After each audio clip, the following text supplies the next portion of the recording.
Welcome, welcome, Dr. Michael. It is such a pleasure to have you on here.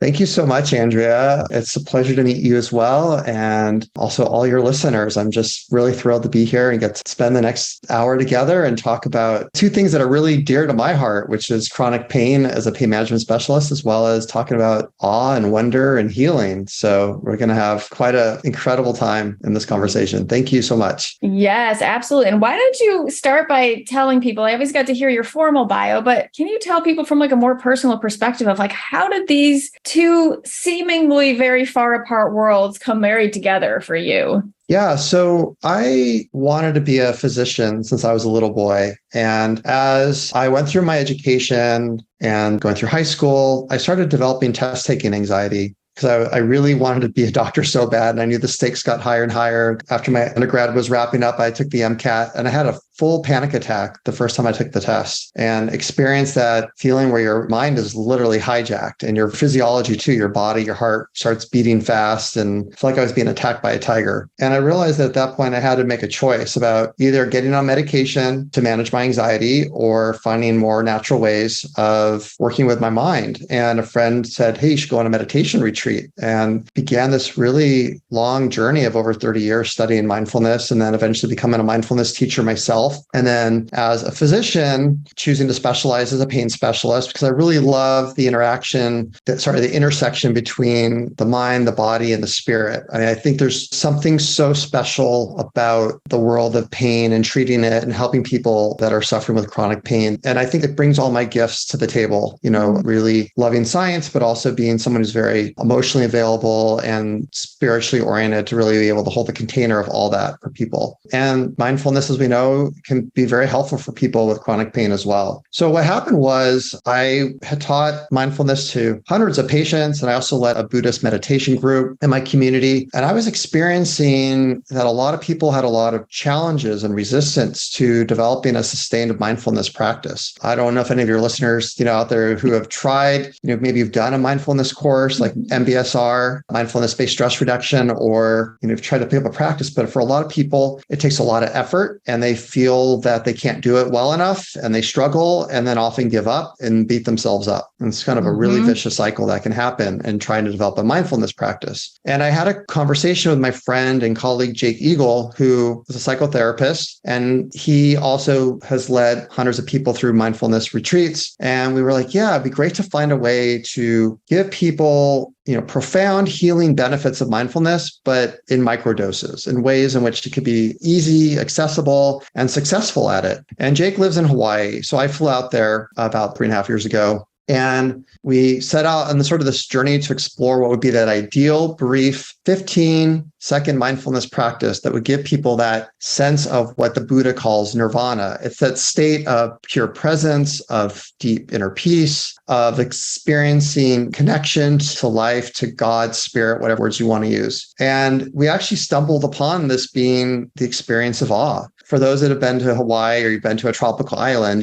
places in the tropics are beautiful with a lot of amazing, scenery and food and fruits and colors and rainbows. But it was actually this very ordinary moment of making pancakes for breakfast one morning for Jake's wife, Hannah, and him, that I had what I call an orgasm, this full-on earth-shaking experience of like awe and wonder, watching pouring batter and seeing these pancakes go from a liquid to a puffy, delicious pancake. And it sounds silly, but I think most of us, when we pour pancake batter, we pour it and then we're off running, doing something else in the kitchen, making orange juice, sausage, whatever, making our kids lunches for school. And I just was there, present, fully experiencing this moment of wonder of like, wow, look at this happening. And I just had these tingles and chills in my whole body. And then from that experience, we realized we're onto something here, that it's about finding really profound moments of awe in the ordinary, that if we open our eyes to just look and see all around us, there's awe and wonder. We don't have to go to the edge of the Grand Canyon to have a moment of awe. We don't have to go to this incredible rock concert and get all jazzed up to have a moment of awe, but we can have moments of awe all throughout our day if we just open our eyes, our ears, our senses, our vision to see awe everywhere around us. And so from that, we developed what we call the awe method. And that's what our book is based upon, the science that we did. We did 2 robust studies on testing out the awe methodology with hundreds of patients. And also we we recruited doctors and nurses at the height of the pandemic that were dealing with severe burnout and saw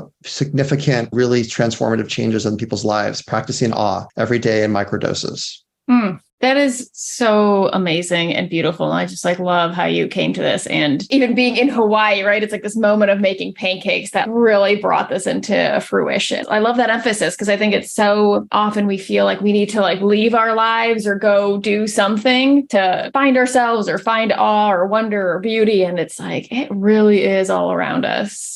Yeah, it is. And it's something that I think we've lost. I think as children, we all lived in that state of wonder. If you have any children in your lives, you'll see infants. And as they go through their process, they just are sucking in all this information and they're so in awe and they're so in wonder. And it's our birthright. I mean, it's something that we're wired to experience awe. We've evolved in our physiology to experience awe and wonder. When we have moments of awe, for example, awe is thought of as what's called a pro-social emotion, which means that from these experiences of awe, all these other positive emotions cascade out. So generosity, compassion, love, connection, these are all seated and rooted within the experiences of awe, which is so powerful. Yes. And I found something that you talked about to be really profound.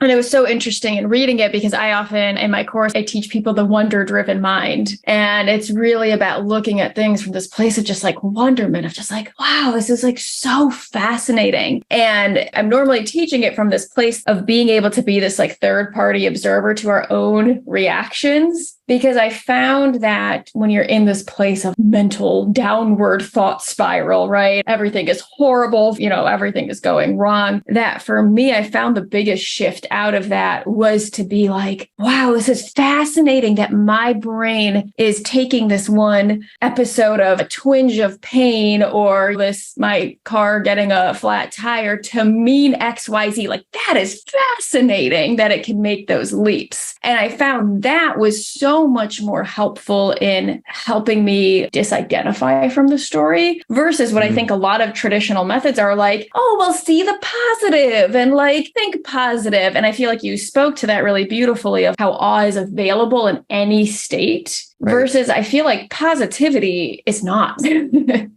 Yeah, you say that really well. Sorry, I didn't interrupt you. Yeah, no, you're good. Yeah, we have a whole chapter of our book dedicated to talking about finding awe in times of strife. Yeah. And there's something really powerful about the emotion of awe. And you just touched on it, is that if you're going through a really tough time and you're struggling with depression, you can't force yourself to be happy. It doesn't work to say, in your mind over and over again, I'm going to be happy. I'm going to be happy today. It just doesn't work. I mean, I've gone through some bad, challenging breakups and challenges in my life. And I know firsthand, having gone through some depression, you can't happy yourself out of being depressed. But what is really profound about the experience of awe is that you can access awe while going through really dark, challenging times in our lives. And it gives you a really profound healing reset, even if it's just for those 15 seconds. And I know you talk about, the wiring of the brain and the work you do and you teach about, but awe does change the circuitry. We're interrupting those circuits, even just for 15 seconds and giving ourselves a taste of feeling safe, of security, resting our nervous system, cultivating even just a glimpse of a healing state and shifting our consciousness in a way that we can begin to see things in a new way, a new perspective, which is so healing. Changing our story, as you were just saying. Yes. I speak a lot about finding nervous system safety. And, many of my listeners will have heard this before, but, I speak it from the place of so often we make safety mean something of XYZ has to be present for safety to occur. So when we try to tell ourselves, oh, I'm safe, it doesn't feel true. And again, it just feels gaslighting to ourselves versus I talk about it from a place of that we can find safety even while we're in pain, even amidst being depressed or in anxiety. Within that state, we can find a safety and know that we can move through it. And I think you also spoke in the book, that was something that was really interesting, as you speak specifically about the safety cytokines and how that in order to turn these on, your body has to be able to see that this chronically out of control threat is over. And I think for so many people in chronic pain or depression or anxiety, often the threat in our own story about it And yeah, I love that you brought that science piece in because I didn't really know about cytokines. So feel free to speak to those more if you feel inspired to. So cytokines are something to really be in awe of. When we teach about awe, we talk about sort of three different categories, a way of looking at awe. So one is experiencing awe of the senses, right? So we can open our eyes or our ears to beautiful music. Just touching our fingers together can be a sense of awe, of the sense of touch, and feeling the ridges on our fingertips can be a moment of like, wow, my nerves are communicating this and I'm feeling these micro ridges on my fingertips. Like, how awesome is that? So another category of awe is these awe of concepts and understanding how the world works around us. It can be so awe-inspiring. And I think the cytokine story is really one of those. So when life evolved on the earth over 1 billion years ago, the first single cellular organisms that were started to come into aliveness, they communicated with each other through cytokines. So this cytokine system, they're small protein molecules of maybe 30, 40, up to 100 protein chains folded up, they were communicating to the different organisms that I'm either safe or unsafe. And this same, if you want to call it like prehistoric technology, the backbone of our own immune system. I mean, we have within us immune cells that they're descendants of these early ancestors that first lived on this planet 1 billion years ago. It's phenomenal if you think about that. We're here, you and I are talking, and we are conscious and we're healthy and we're growing intellectually and spiritually and living a full human life experience. And this is all because of these cellular ancestors that lived on this planet 1 billion plus years ago. It's like, wow. And our immune system today and our physiology is based on the same safe versus unsafe design. If you think about our autonomic nervous system, for example, which is that part of our nervous system that we don't consciously control, it controls our heart rate, our respiration rate. So we don't have to think about all these activities that are going on in our body day to day. They just happen automatically. And that too is divided between what we call the sympathetic, which is that fight flight response if we're under threat, under stress, versus the parasympathetic, which is controlled by the vagus nerve. And that's the sense of safety and healing and repair and restoration that can occur. I mean, I find that just so awe-inspiring. It's like, wow. It is. I'm with you. I know a lot of my listeners are very highly analytical and just love the information. So I loved how much you had in your book about the science behind it. Yeah. Yeah, thanks. I really love writing our book because it's both a book that is a science sort of big think book, but it also has a lot of spiritual content in it. And then it's beautiful for me to see the marriage between the hardcore science as well as the spiritual and emotional and the poetic side of healing and growth and awe and wonder. Yeah, you did a beautiful job of combining the two and speaking from both. And I am sure, so obviously now I know, but my listeners don't know yet, that awe is an acronym for your process. So I was wondering if you want to share what the awe process is. So we took the word awe, which is spelled AWE, and we broke it into 3 steps into an acronym. And this is the method that we've taught our patients in our research studies to learn how to do. We ask them to practice just 3 times a day, and the experience takes 15 to 20 seconds to do. So yeah, I'd love to share for your listeners about the awe method. And I'm also mindful that when people listen to podcasts, most of us are driving in the car. So I don't want to give anyone a really profound orgasmic experience that might impact their ability to drive safely. So I will talk through it, but I would just encourage people to visit our website, thepowerofawe.com. We have free resources there. We have some guided meditations that are available. And also we have in our book extended practices of awe that even though we're teaching you how to have a brief moment of awe, I think that there's something profound about extended awe moments as well that are even maybe more healing and transformative. So the practice involves really 3 steps. And so the A stands for attention. And what we're asking you to do is just to bring your full undivided attention to something that you appreciate, value, and find amazing. So right now, as you're listening, maybe you're at home or you might even be driving. And if you're driving, let's say you're at a red light and you can just look out at the sky in front of you and maybe you see a bird fly by, or just you can be in awe of the stoplights, of power lines, of the fact that how a car works can be an awe moment as well. So I'm talking to Andrea and she has this really cool piece of art behind her. I don't know, can't make out what it is fully because it's a little blurred, but it's really beautiful and got dimensionality to it and folds. It's incredible. So I'm just focusing focusing my full attention on that right now as I'm talking to you all as a moment of awe, being curious about where it came from or who made it or what were they thinking when they made it, or just noticing the textures or the shadows and colors within it. And then the W stands for wait. So we are giving ourselves a nice break of just being present, a pause, of fully being with that moment in which we're having a moment of awe with. And I think in our busy world where we're constantly distracted, by our devices and all the technology around us, it's a bigger gift than ever to give ourselves that gift of a moment of pause and just fully, if you're taking a nice sigh, just fully being with that for 10 to 15 seconds. So it's like a cycle or two of breath. And then the E stands for a longer exhale than your inhale. And when you take a long exhale out, and we can do that together right now, even making the sound of awe together.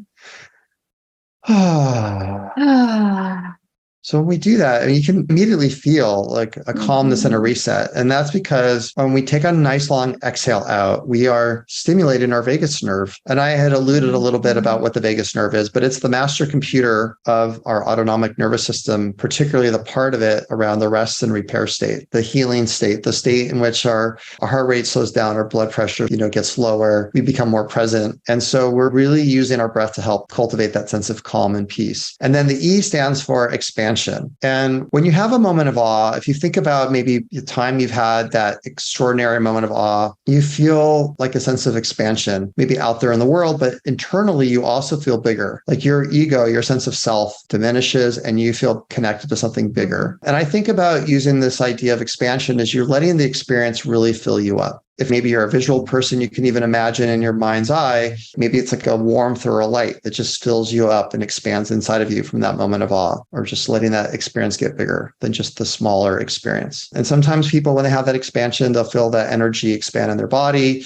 And that's where you maybe get those chills, the tingles, what they call piloerection, the little hair cells kind of standing up on your arm. Yeah, just summarizing it, 3 steps. It's just attention, finding something that you value, appreciate, finding amazing, fully being present with that, letting go of any other thoughts, then having a nice pause, a wait, just soaking in it, in that experience, and then a nice long exhale with an expansion. And that's the moment of awe that we're teaching people how to cultivate. And what's really lovely, few things I want to share about the practice. So we talk about in our book and what we did in our research studies is we created a 21-day program. So we asked people to practice this 3 times a day for 21 days. And the idea is that we want to help you build a muscle so that you can find these moments of awe ultimately without having to do the practice at all. And what's beautiful and what we know from the research is that with time, in just a few days or weeks for most people, they'll start to have spontaneous moments of awe. Like you won't have to intentionally go through this 3-step process, but that awe will happen all around you all the time. Awe will bubble up. You just going to be present and awe will appear. And another neat thing about the practice is that the more you do it, the more you have these microdoses, the more benefit there is. And we saw that in our research that the benefits with decreases in depression and anxiety and all the other health benefits that I'm sure we'll talk a little bit about in the podcast were all improved by the more doses you have of awe throughout the day.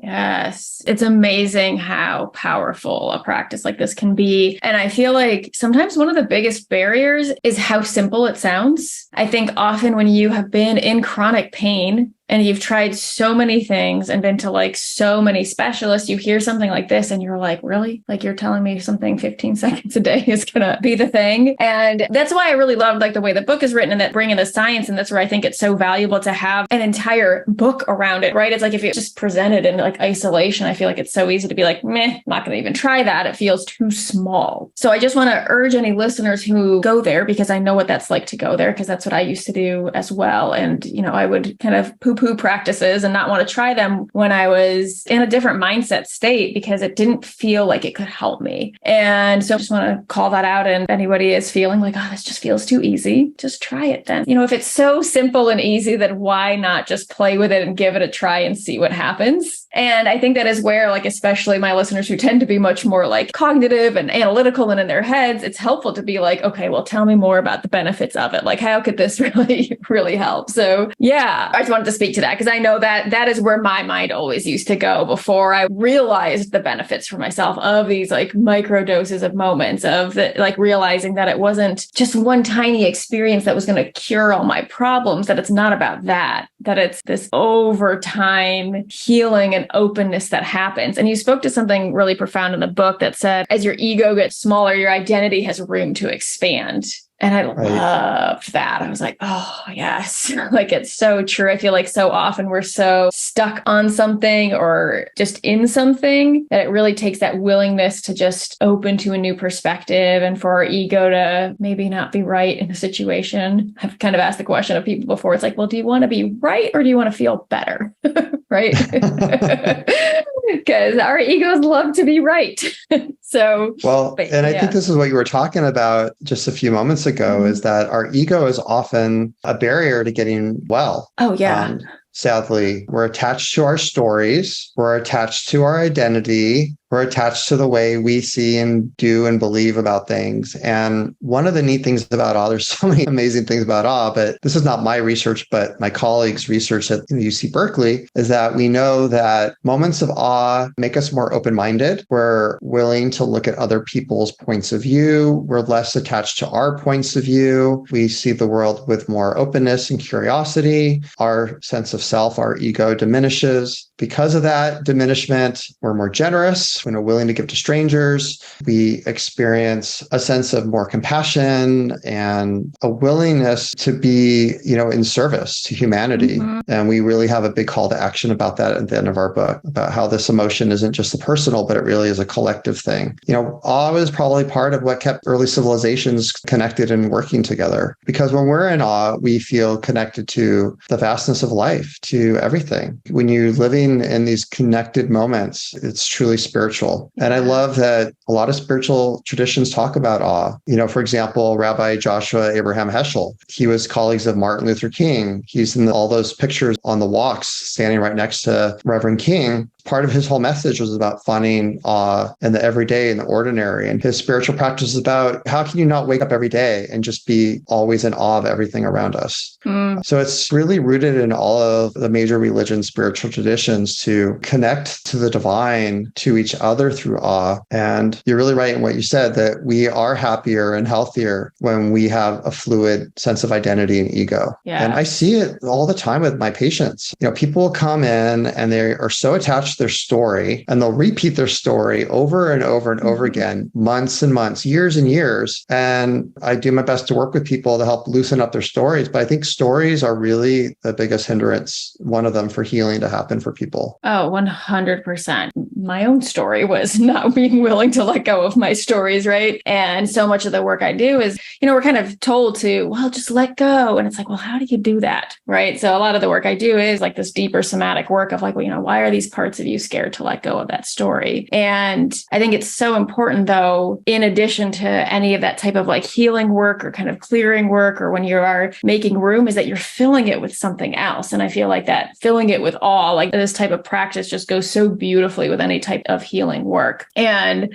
I'm Jewish. And while I wasn't, raised super religious or anything like that, the more I learn about it, the more I realize how much Judaism brings in, like you said, awe. Like they have a prayer for everything. Like you have a prayer for going to the bathroom, if that's just like honoring the body's ability to go to the bathroom and cleanse itself. There's, a prayer for when you just see the rain or see a big tree. Like it's really cool. Like I think that you touched into how many spiritual practice or religions really did have this at the core, but we unfortunately have lost it all, or lost so much of it. It's been so easy to forget those things or not have them taught to us in the first place, because they definitely weren't taught to me. I know that. So yeah. Yeah, that's what I love about this practice, is that you can find awe everywhere, anytime. You can be in line at the airport and going through the TSA checkpoint, and you can really be in awe of just looking at other people, the quirkiness of human behavior and different way people dress or their personalities. That can be a moment of awe. Everywhere around us, there's moments to be of awe and wonder. And when you start to really build this practice up, your whole life is going to change for the better. It is potent. And I've been now really a devout awe practitioner for the last, 3+ years doing this practice. What I've heard from my close colleagues who are also practicing a lot of awe, but for my patients as well, is that it's a practice that has so much depth to it as well. And it is simple and easy, but when you are continuously dosing, rewiring your brain, instead of it being a temporary state of your nervous system, it becomes your trait, it becomes who you are as a person. And I have always been an overachiever.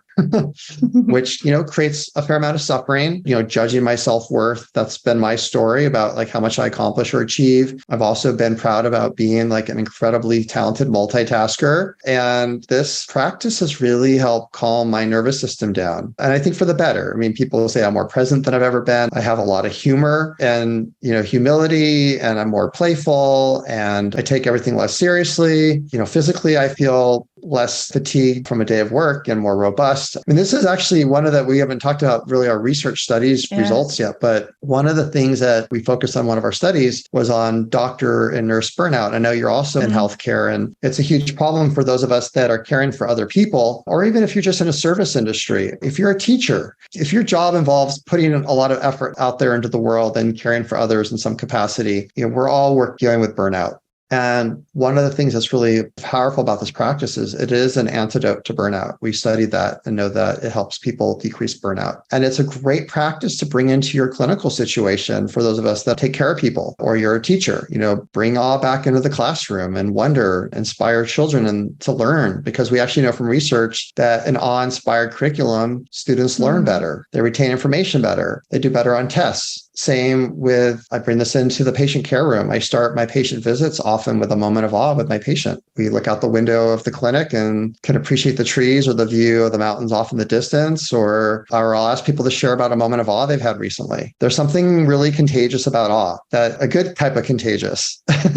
Yeah, exactly. That when you share awe with others, you inspire awe in them. And then you hearing other people's awe moments inspires awe in you. It's a circular give and take reciprocal relationship about sharing awe with each other. Totally. And I feel very lucky to have my own personal little awe generator, because I have a 6-year-old that is an expert on finding awe in every situation, or just being so curious of like, how does this work? What is this button for? Look at this hinge. And I'm like, he has discovered functions of my car that I've had for 10 years that I didn't even know happened, or it had, I was like, I didn't even realize that button was there, right? Because he's just so curious about everything. And is always like, how does this work? And he was like asking me the other day of like, how do the lights know to come on? And it was just one of those things where I was just like, how do they know? Like that is, and my first instinct is to be like, I don't know, I guess there's like a Bluetooth. And I was like, it's not Bluetooth. Lights have been around for way before. You know what I mean? But I was like, that is fast, and it totally just, and I had been reading this book. So it just made me be like, man, that is like amazing that they could do that. I still don't know the answer to this, right? It really is. I feel like he has helped me in so many ways, just like see that, because he just questions these incredibly mundane things that we take for granted every day. And it just makes you see them in this whole new way of like, man, how did someone come up with that? I think you talked about in the book, I'm pretty sure it was in your book, about the doorknob. Right. Exactly. The story of that. Amazing.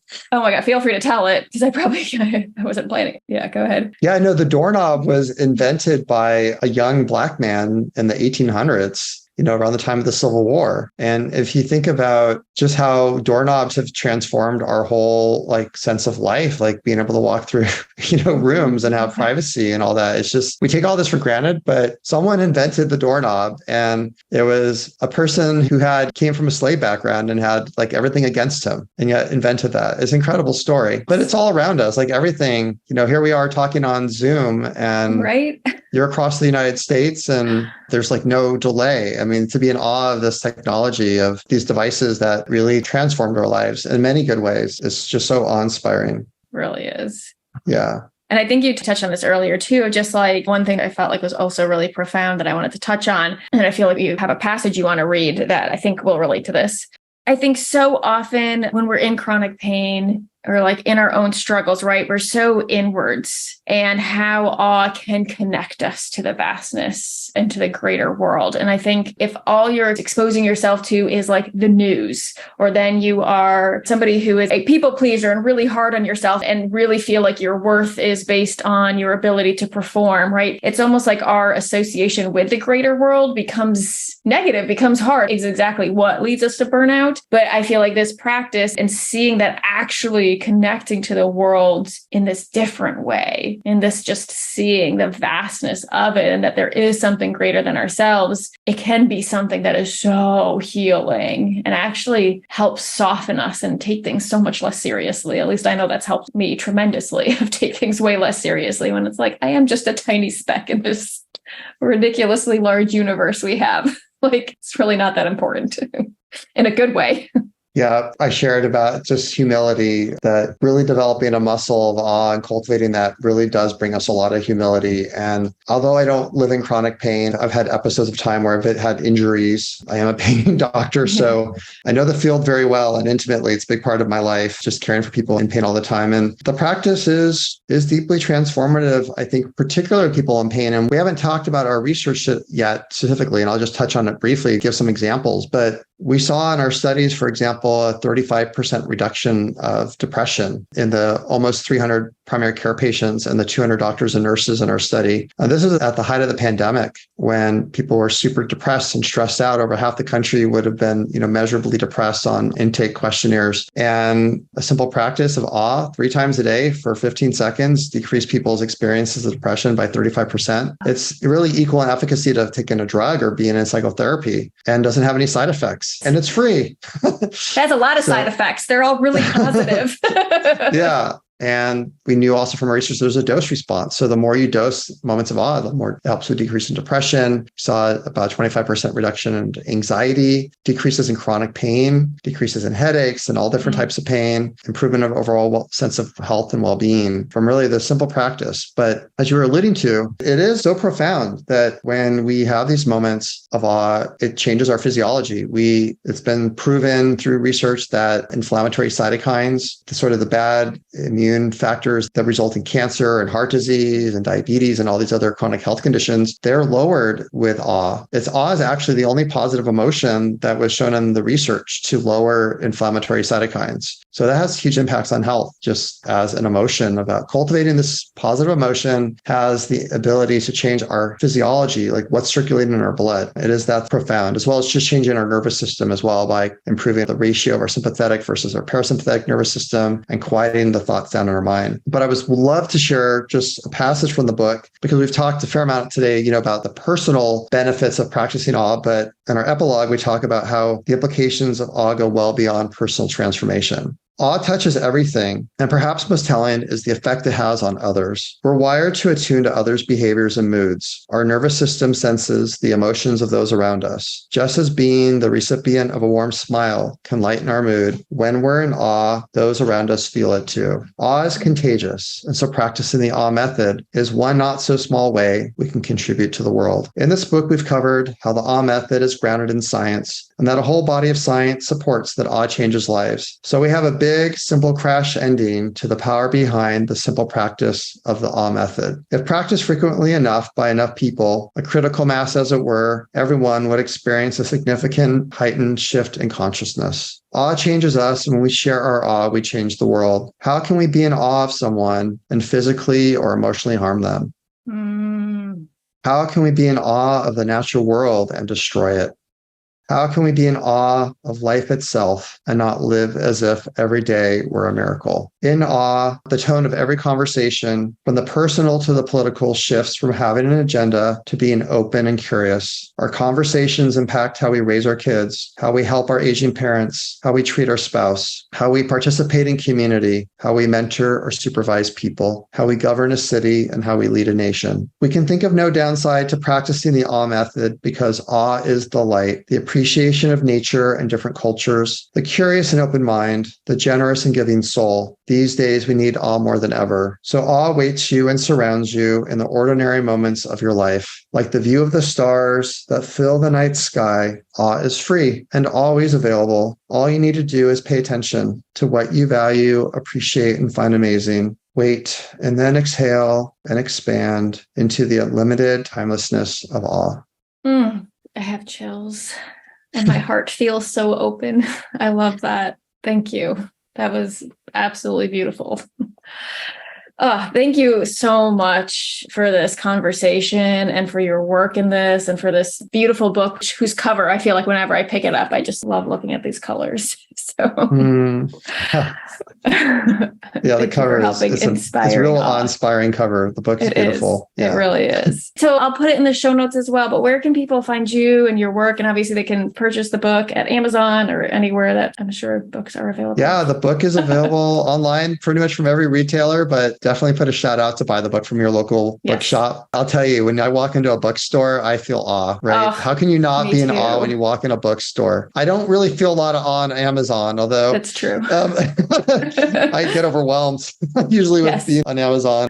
I encourage people to support your local bookstore and buy the book. They can order it, but a lot of them do have it in stock. And we have a great website, thepowerofawe.com. We have videos on there. We have a free ebook you can download and guided practices. We also have really cool on our website. We call it the Moment of Awe page. And it's where you can post a moment of awe. You can read other people's moments of awe. So kind of building a community of awe. And also feel free to send us an email. I know Jake, my co-author, and I, we love hearing from people. And we have a newsletter we call the Moment of Awe newsletter. We send it out twice a month. And it just basically gives you a little taste of awe, short little taste of awe every other week. So you can kind of be reminded to find awe. And we've done a few online courses, but yeah, definitely would love to hear from people. You can write me if you want to reach out, michael@thepowerofawe.com. And thank you so much, Andrea, for hosting me today. It's just been such a great time connecting with you and your listeners. And I would love to come back and talk more about any aspect of chronic pain. That's an area I could spend hours,